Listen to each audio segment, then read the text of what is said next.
Hey, good people. We are on day 6, jumping into Proverbs 6. If this is your first time with us, the last couple of days, we have just been going through the book of Proverbs, and basically, whatever day it is, if it's the first or the second, we're doing that proverb. And so, once again, we are not reading the entire proverb. We are just taking a snippet out of each one just to gain some wisdom nuggets for this life that we are living. And I hope that it has been helpful for you to this point. I know that it has been for me. So, today, day 6, Proverbs 6, we're going to read verses 1 through 5. And it says, "My child, if you have put up security for a friend's debt or agreed to guarantee the debt of a stranger, if you have trapped yourself by your agreement and are caught by what you said, follow my advice and save yourself, for you have placed yourself at your friend's mercy. Now swallow your pride. Go and beg to have your name erased. Don't put it off. Do it now. Don't rest until you do. Save yourself like a gazelle escaping from a hunter, like a bird fleeing from a net." So if I had to title this today, it would be "Don't Trap Yourself." So just some wisdom for all of us. I don't know about you, but I definitely have been in a situation of wanting to help someone out before. And just as a reminder, if helping somebody is hurting you, it's really not help. It's really not setting the both of you up for success. It is putting yourself in a trap. And that's what Solomon is speaking here, because not only was Solomon the wisest man, but he was also the richest. I mean, he had people coming in from other places to experience and to see all that he had, because this dude was loaded. So when he's writing and he's speaking to his child or his son or even to his students, he's saying, I've learned these lessons. And who better than to learn a lesson about money from than the man that was considered the wisest and one of the richest men ever? So again, don't trap yourself. I wanted to ask you, have you ever co-signed on something? And so Proverbs is really giving us insight on if we should or we shouldn't. The key is, in this time when this was written, is really focusing on those that were strangers. It came across with this thought process of us being willing to co-sign on a loan or co-sign on something with somebody that we really don't know well. Even though here it says that this could be a friend's debt or even a stranger, back then he was talking about a stranger or even a neighbor. And so, although we may feel obligated at times to help people out, I don't want you or I to be trapped or to trap ourselves. And there's also a solution here, but I want us to be reminded that we don't have to take that risk. Because once we have decided to step in and take on the debt or to take on the weight or to shoulder somebody else's situation, we have put ourselves in a place of being weighted down, and that person really no longer is fully obligated to carry that weight themselves. I'm hopeful that all of us have friends in our lives that would never put us or place us in a situation to carry a debt that is theirs. And even as I say the word debt, I can't help but think about Jesus. But he has carried all of our debts, and I thank God for that. But you don't have to be under the power of people. You don't have to be submerged or under the weight of somebody else's decision. One of the things I notice here is when it's talking about this, is saying if you've done it, if you've allowed yourself to guarantee that you will cover this person if they default. Can I remind you there is a reason why that creditor does not want to loan to that individual. There has been history, there has been things that have shown as proof to this person being not credit worthy.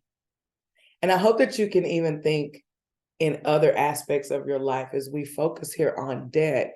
But I want you to think about other aspects of your life where someone may have proven that they're not worthy of that credit or gaining credit for that.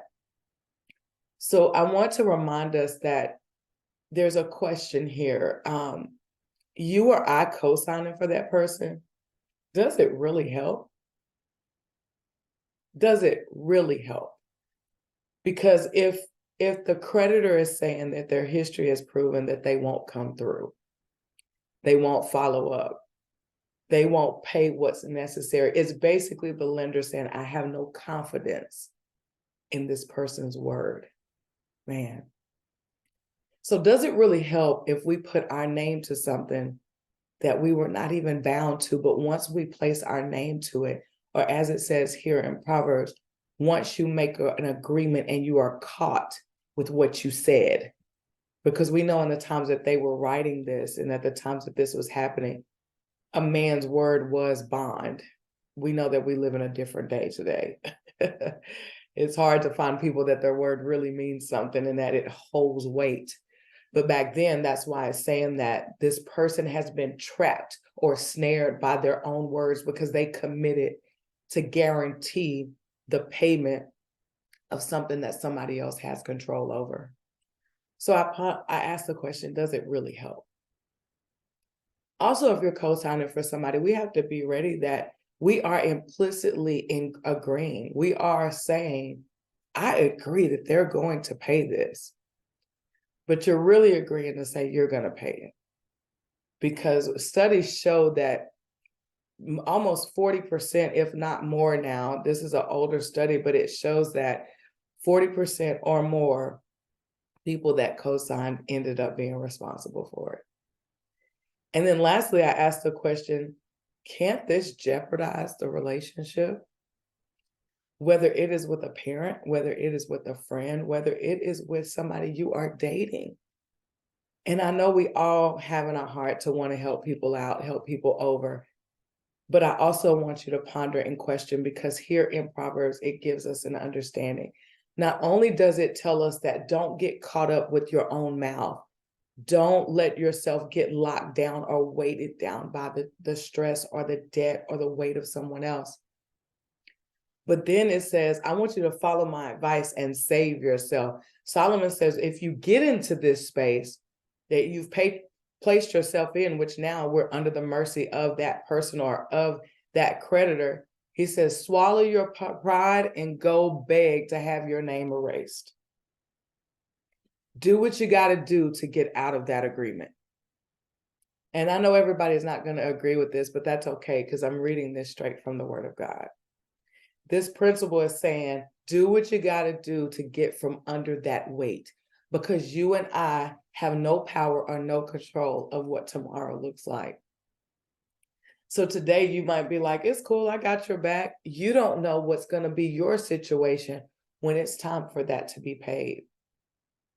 So not only will this have the potential of damaging your credit, but at the end of the day, it can really hurt the relationship. Have you ever even just let somebody borrow some money that it was tight for you? It was tight for you, but you were like, you know what? I'm going to help out. I get it. I would want this person to help me out if I needed it. But it seems like after that, they didn't really want to be around you much anymore. Or you notice that some good things had come into their life, or they're out shopping or spending money, but they still owe you. People will show you if they are worthy of credit. And think about this, you would know if they're worthy of credit. There would be no doubt. So again, as I started, if helping somebody is hurting you, then it's really not help. It's foolish. Remember, this book is talking to us about not being foolish, not being naive, not being inexperienced, but be at a space that you're sharp and you understand that I don't have to take on the weight of this. Because if the borrower, whether it's a stranger or a friend, if they default on it, it's actually on me. So I encourage all of us today, according to Proverbs 6, don't trap yourself. If you've gotten yourself set up under somebody else's debt, under somebody else's guarantee, do what you got to do, Solomon said, to get out of that. And he says, swallow your pride, go beg to have your name erased. And he says, don't put it off, do it right now. Matter of fact, he says, don't rest until you get it. He says, save yourself, because it's like a gazelle being hunted. Yeah, it's like a bird fleeing from a net. Get free, get released. Don't be trapped, because you really don't owe that person anything. Just help them to become credit worthy. God bless you.